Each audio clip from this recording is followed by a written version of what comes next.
आयतों रवायतों में ज्ञान चंद जो बने थे, तैयार रहना अगली पंक्ति पर।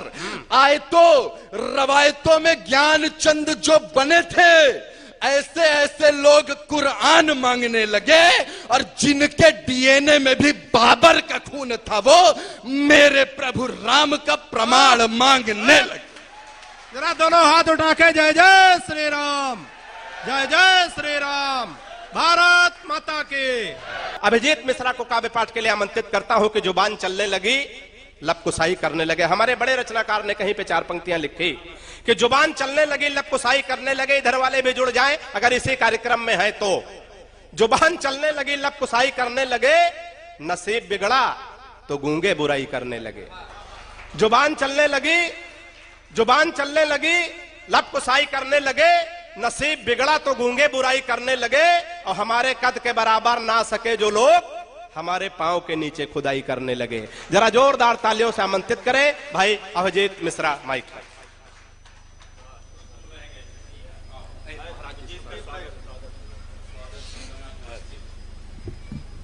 एक बार तालियां हो जाए। हाँ, स्वागत, आ जाओ लो। मैं चूंकि विलंब से आया तो अभय भैया ने कहा कि तुम्हें इसकी सजा मिल रही है कि तुम विलंब से आए, उस वजह से पहले नंबर पे काव्य पाठ। ये तुम्हारा भ्रम है, सजा तुम्हारी पहले भी यही मुकर्रर थी। लेकिन आप सब बाजार जाते होंगे, सब्जी मंडी में सब्जियां लेने जाते होंगे, जो सबसे सुंदर और सबसे दिखने में जो सबसे अच्छे आलू होते होंगे वो ऊपर रखे जाते होंगे, और उनकी आड़ में बाकी के जो घिसे पिटे आलू होते होंगे उनको निपटा दिया जाता होगा। तो मैं ऊपर वाला आलू हूं, आप स्वीकार करेंगे तो मैं कुछ पढ़ने की कोशिश। एक बार तालियां ढंग से बजाइए, पता चले कि मैं 10 से 15 मिनट, जैसा कि भैया ने बताया, जितने देर मैं काव्य पाठ करूंगा, मैं अपनी कविताओं को आप तक प्रेषित करने में अपनी ऊर्जा में कोई कमी नहीं रखूंगा, बशर्ते अगर आप वही ऊर्जा मुझे वापस करेंगे तो मुझे कविता सुनाने में और आपको कविता सुनने में आनंद आएगा। एक बार दोनों हाथ उठा के मुझे आदेशित करिए। मैं पढ़ना चाहता हूं, मैं क्या लिखता हूं आज के युवाओं के विषय में कहना चाहता हूं कि मेरी कविता आशा जुल्का की जुल्फों में कैद नहीं, मेरी कविता पाक चीन जैसे मुल्कों में कैद नहीं, मेरी कविता महबूबा के चेहरे का आयाम नहीं, मेरी कविता इश्क मोहब्बत जैसा कोई नाम नहीं, मेरी कविता शबरी के जूठे बेरों को खाती है, मेरी कविता प्रभु राम को श्रीलंका ले जाती है, मेरी कविता देश प्रेम के गीतों का परिचायक है, भगत सिंह आजाद ही मेरी कविताओं के नायक हैं, मेरी कविता हिंद की माटी चंदन लिखने वाली है, मेरी कविता दर्पण को बस दर्पण लिखने वाली है, मेरी कविता हर मुफलिस का तर्पण लिखने वाली है, मेरी कविता हिंदुस्तान का कण कण लिखने वाली है। बहुत अच्छे अभिजीत, वाह, बहुत शानदार, क्या बात है। मुझे यही उम्मीद थी कि अयोध्या ये प्रभु राम की ये जन्मभूमि मुझे इसी तरीके से आशीर्वाद देगी। मैं ये 4 पंक्तियां सबसे पहले इस वजह से पढ़ना चाहता हूं कि मैंने कविता के नाम पर अगर कुछ अच्छा लिखा है तो निश्चित रूप से ये 4 पंक्तियां जो मुझे स्वयं भी बहुत प्रिय हैं, आदरणीय महाराज जी को भी बहुत प्रिय है, मैं वो 4 पंक्तियां पढ़ना चाहता हूं। जब माता सीता की अंगी परीक्षा हुई, रावण गया कुंभकर्ण के पास, बोला हर ली हमने मिथिलेश कुमारी, हमने सीता जी का हरण कर लिया, किंतु लखती नहीं वो और हमारी, वो मेरी और देखती तक नहीं है। तो कुंभकर्ण बोला अधिकार किया तुमने उन पर, क्या तुमने उन पर अधिकार प्राप्त किया? तो रावण बोला लखती नहीं वो और हमारी, जब मेरी और देखती तक नहीं है। तो कुंभकर्ण ने उत्तर दिया कि तुम तो मायावी हो रावण, कोई भी रूप रख सकते हो, यदि तुम साधु का रूप रख करके मां सीता का हरण कर सकते हो तो प्रभु राम का रूप भी धारण करके मां सीता को प्राप्त क्यों नहीं कर लेते, उन पर अधिकार क्यों नहीं कर लेते। एक पंक्ति कही रावण ने। अगर आपको लगे कि भगवान श्री राम का प्रतिनिधित्व करते हुए भगवान श्री राम का चरित्र एक पंक्ति में नजर आ जाए तो अपनी तालियों का आशीर्वाद मुझे देना।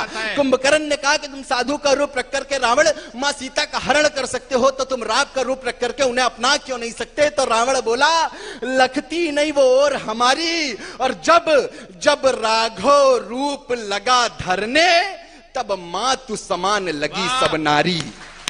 ये हमारे प्रभु का चरित्र है। अर्थात जब भगवान राम का रूप तक रखने लगा तो मुझे इस दुनिया की सारी स्त्रियां नारी लगने लगी। भगवान राम पर बड़े प्रश्न किए गए कि उन्होंने माता सीता की अग्नि परीक्षा ली। मैंने 4 पंक्तियां कविता के नाम पर लिखने की कोशिश की। महाराज जी आपका आशीर्वाद मिले। पूज्य शांतनु महाराज जी की उपस्थिति है, राम कथा के ज्ञानी मर्मज्ञ व्यक्ति हैं। मैं 4 पंक्तियां पढ़ने की कोशिश करता हूं।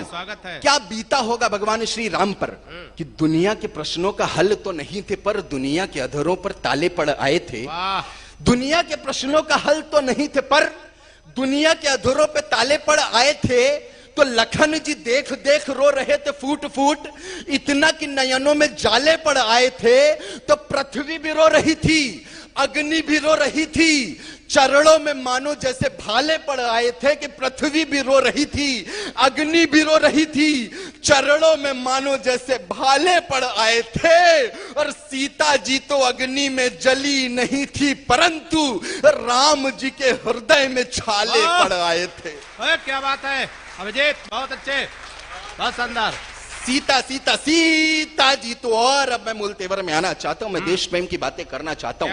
15 अगस्त स्वतंत्रता दिवस अभी गुजरा। मैं चार चार पंक्तियां करके छंदों के माध्यम से अपनी बात आगे बढ़ाने की कोशिश करूंगा। मैं देखना चाहता हूं अयोध्या के लोगों के हृदय में वो देश प्रेम जो मेरे अंदर बसता है वो कैसा बसता है। मैंने पहले भी बताया मैं अंग्रेजी विषय से पीएचडी कर रहा हूं बौखल दादा। मेरा शिल्प तो ये अंग्रेजी बौखल को क्यों बता रहे हो? नहीं, जरूरी होती है, कम से कम आप भी सीख जाएं। मैं चार पंक्तियां पढ़ना चाहता हूं। स्वागत। वृक्ष के समक्ष यक्ष भले ही दे एक पक्ष, विपक्ष युधिष्ठिर हो तो हार मान जाएगा। क्या बात है। वृक्ष के समक्ष यक्ष भले ही दे एक पक्ष, विपक्ष युधिष्ठिर हो तो हार मान जाएगा। तो देश प्रेम का है ज्वर, ऐश्वर्य का है स्वर, स्वर ऐसा है कि जन जान मान जाएगा। तो पथ पे चला है रथ, कर ली है ये शपथ। और अगली पंक्ति तैयार रहना साहब। पथ पथ पथ पथ पथ पे चला है रथ, कर ली है ये शपथ। भारती का मान आसमान मान जाएगा, और विश्व गुरु भारत को दुनिया भी मान लेगी। देश जब वीरों को भगवान मान जाए। बहुत अच्छे, जिंदाबाद, वाह, बहुत अच्छे, क्या बात है, वाह वाह वाह।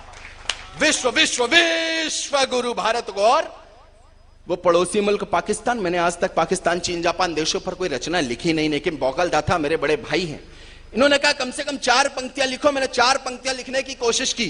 अगर आपको लगे उन 4 पंक्तियों मैंने पड़ोसी मुल्क पाकिस्तान को निपटा दिया है तो आपका घनघोर समर्थन मिलना चाहिए। महाराज जी सुनना, स्वागत है। भव्यता और दिव्यता के साथ साथ चलते हैं, पर यह है द्वेषी पदचाप भूल जाते हैं। भव्यता और दिव्यता के साथ साथ चलते हैं, पर यह द्वेषी पदचाप भूल जाते हैं। तो इंच इंच भूमि नाप नाप कर लड़ते हैं, इतना तो भारतीय माप भूल जाते हैं। और हमने किया है जो जो आपके लिए ओ पाक, हमें तो है याद पर आप भूल जाते हैं कि हमने किया है जो जो आपके लिए ओ पाक। हमें तो है याद पर आप भूल जाते हैं। और दौर के बदलते ही हिंद के नापाक बेटे थोड़ा सा बड़े हुए तो बाप भूल जाते हैं। दौर दौर दौर। और जिनका हाथ खामोश है, मैं 4 पंक्तियां और पढ़ना चाहता हूं। बहुत आभार भैया, मैं 4 पंक्तियां और पढ़ना चाहता हूं। मैं दावा करता हूं जिनका हाथ खामोश है अपना हाथ रोक करके दिखाना। मैं 4 पंक्तियां पढ़ता हूं।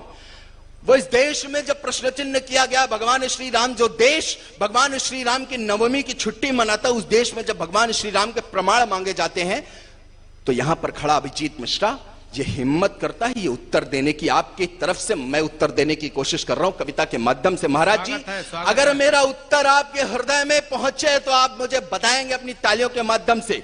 वो लोग जो प्रमाण मांगते हैं हमारे देश में भगवान श्री राम का, तब मैंने कहने की कोशिश की कि शीश जो उठा रहे थे हाथ जोड़ के सदैव, शीश काट काट के वो शान मांगने लगे।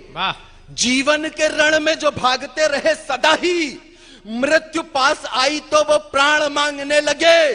और आयतों रवायतों में ज्ञान चंद जो बने थे, तैयार रहना अगली पंक्ति पर, आयतों रवायतों में ज्ञान चंद जो बने थे, ऐसे ऐसे लोग कुरान मांगने लगे। और जिनके डीएनए में भी बाबर का खून था, वो मेरे प्रभु राम का प्रमाण मांगने लगे। जरा दोनों हाथ उठा के जय जय श्री राम, जय जय श्री राम, भारत माता की। भाई जिंदाबाद अभिजीत, क्या बात। जिनके जिनके जिनके डीएनए में भी बाबर का खून था, वो मेरे प्रभु राम का प्रमाण मांगने लगे। और हिंदुओं की अस्मिता को तार तार कर रहे हैं। उनसे बताओ कुछ धाम से बड़ा नहीं। अयोध्या भूमि में खड़ा होकर के अगर यह बात ना कहूं तो अधूरापन रहेगा। हिंदुओं की अस्मिता को तार तार कर रहे हैं, उनसे बताओ कुछ धाम से बड़ा नहीं। कद जो बढ़ा रहे हैं अपना जमाने में वो, कद जो बढ़ा रहे हैं अपना जमाने में वो, उनसे बताओ कुछ नाम से बड़ा नहीं। बिन कुरान पढ़े बोलते हैं बार बार, कुछ भी जहां में इस्लाम से बड़ा नहीं। उनसे कहो कि सब बौना ही है दुनिया में, इस दुनिया में कुछ राम से बड़ा नहीं।